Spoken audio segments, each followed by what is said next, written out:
Yes, but where? Page. Absolutely right.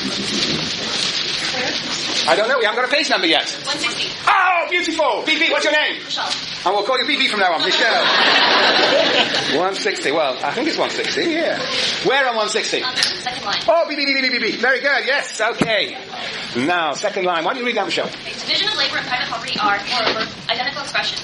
In one, the same thing is affirmed with reference to activity as is affirmed in the other with reference to the project of activity. I'm afraid you said that too quickly. I couldn't follow. Loud and slow. Slow and loud. Division of labor and private property are, moreover, identical expressions. Division of labor and private property are equivalent to that word? Identical. Division of labor and private property are identical expressions. In one, the same thing is affirmed with reference to activity. Activity. As is affirmed in other with reference to the project of activity. Whoa, he's picking on my concept. Product of activity. Yes.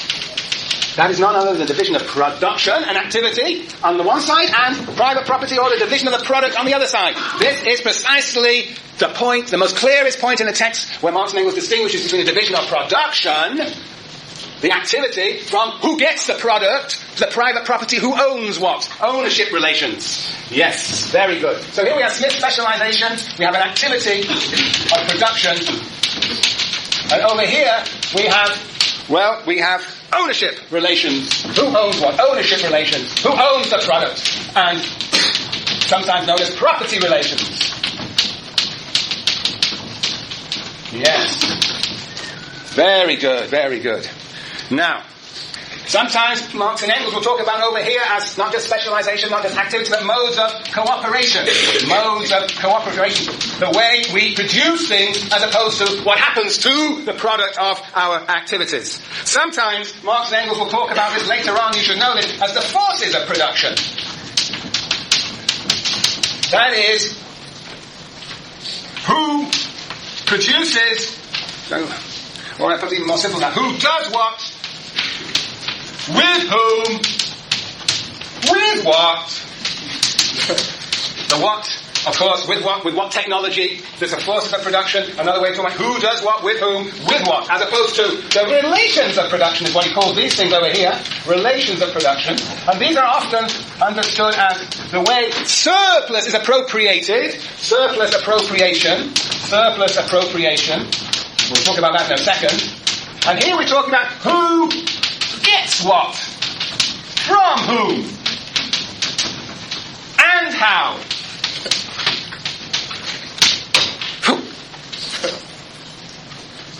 It's the crucial notion of the division of labour for Marx and Engels. For Marx and Engels, there are therefore two aspects of the division of labour.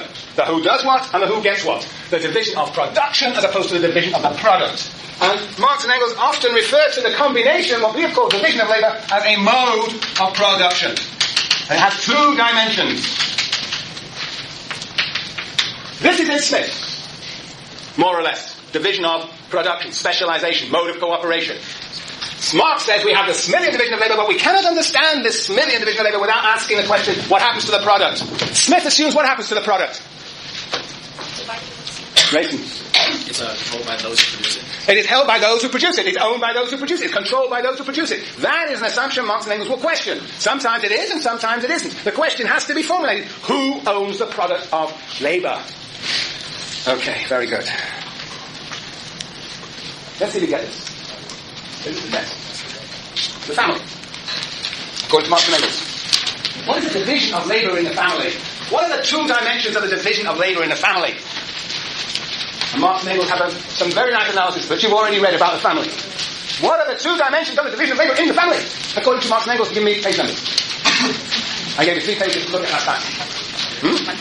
159. 159. Where, Lilian? 159. Last paragraph. The last paragraph. Can you read it out so that Luma can hear you? With the division of labor in which all these... Is everybody there? Giuliani, are you there? What's wrong with you, Giuliani? Do you think you can just absorb this? This is text. This is your favorite text. This is where you became a feminist. 159, last paragraph. Everybody there? Greg, are you there? Okay, Lilia. with the division of labor in which all these contradictions are implicit, Ah, yeah, we're going to come to all these contradictions. We don't know much about contradictions yet, but we will get there. Yes, go on. and which in its turn is based on the natural division. The natural division of labour in the family. Oops, natural. Be careful with that word. It means different things in different places. Tricky word. But anyway, let's move on. Natural division of labour in the family. And the separation of society into individual families opposed to one another is given It's given simultaneously. The distribution, and indeed the unequal distribution, both quantitative and qualitative, of labor and its products, hence property. The nucleus, the first form of which lies in the family, where wife and children are the slaves of the husband. This talent slavery in the family, though still very crude, is the first property, but even at this early stage, it corresponds perfectly to the definition of modern economists who call it the power of disposing of the labor power of others. Okay, stop there. So, what are Marx and Engels saying here about the division of labour in the family? What is being referred to here? Can anybody figure it out? Interpret. Sorry. The first division of labor within the family is between the father and the mother and child. Yes, but I want, of course, you to identify what's here and what's here. I want you to identify the two dimensions of the division of labour in the family. Sorry. Okay, I'm not really sure, but in another section it talks about being an heir of the father. Heir. Sorry. Heir. H-E-I-R. H-E-I-R. Uh-huh. And they produce children Huh? for the main purpose of creating an heir of the man's wealth. So the wealth of the man would be a product and... Interesting. Anybody over here? Whoa, come on.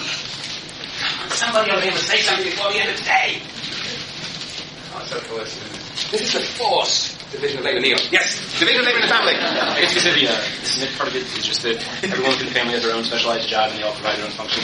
Okay. The division of the father's part Very good. if the man in the family then take advantage, I guess, of the labor provided to And what does Marx and Engels call that? Taking advantage of? He calls it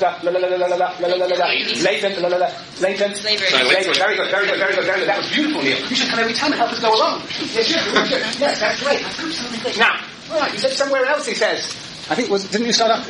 There's somebody said, all right, you're absolutely right. The first part is different people doing different things. Now, what is this? Different people doing different things in the family. What does he call it in this? What does he call it in that very passage that Lilia just read to us? He refers to that. They refer to, in return, it's based on the natural division of labour in the family. What is the natural division of labour in the family? It's somewhere in the text. He tells you somewhere else. I gave you the 3 page numbers. I've forgotten your name. 1976. What's your name again? Jenny. So he talks about how the women were meant for child feeding. You got it? I'll give you a minute. Somebody else?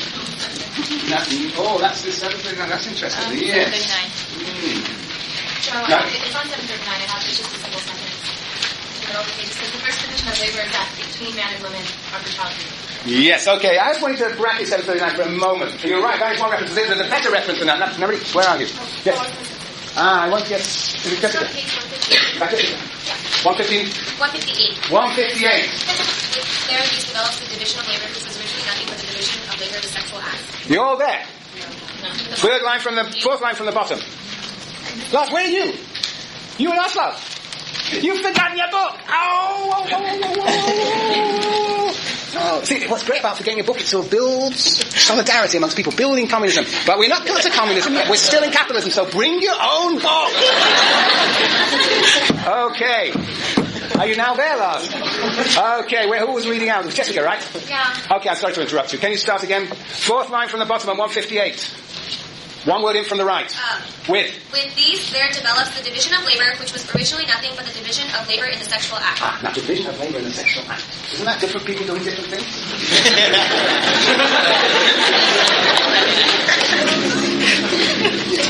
No approval from outside. Yes. Right. Well, we're not talking about latent slavery in the sexual act here, and Marx doesn't seem to appreciate it either. But anyway, let's go on. I'm listening. Then that division of labor which develops spontaneously or naturally by virtue of natural disposition. Natural disposition. Of predisposition. Very good. Natural predisposition. For example, physical strength, needs, accidents, etc., etc. That's it. So what is the idea here? Is a natural division of labour in the family, and that's a sentence that appeared in the previous passage. The natural division of labour. It is a division of labour based on what? People's gender, people's supposed biological predispositions, strength. So this is very much in the Marxian view, the who does what. It's over here. The division of labour, the Smillian division of labour is Men and women and children specializing in the family according to their, in a sense, biological capacities. Right? Got quite a Victorian view here. The sort of natural predisposition. He's probably got a view about the natural division of the labour in the family. Women do certain things, men do others, and it's something to do with their natural, inherited dispositions, predispositions. That's over here. That's the who does what. Then what is the who gets what? What are the division of the product? How do Marx and Engels talk about that? Here we have natural. All right, on one side we have natural. Here we have means, in this case, biological predispositions. Distributed differently in the family according to gender and age. As opposed to what? That's the who does what with whom. Who does what with whom and how?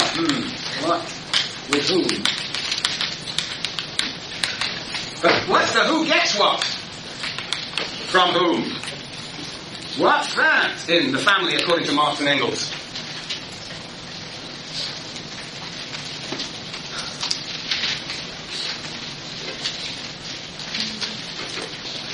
You've already told me. I don't know what's wrong with you. I'm not clarifying. You gave me a beautiful answer there of the two dimensions.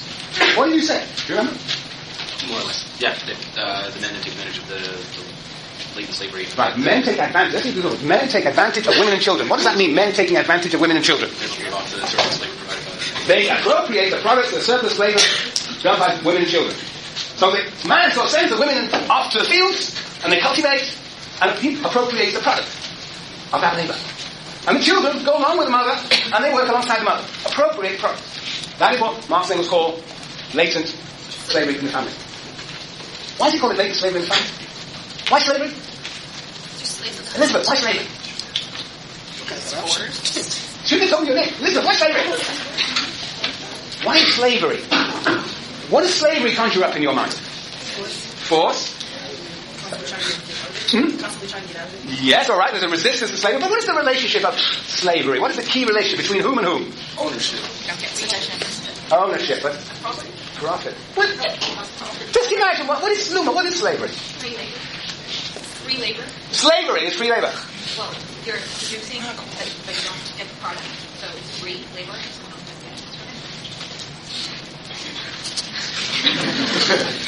Interesting. Slavery.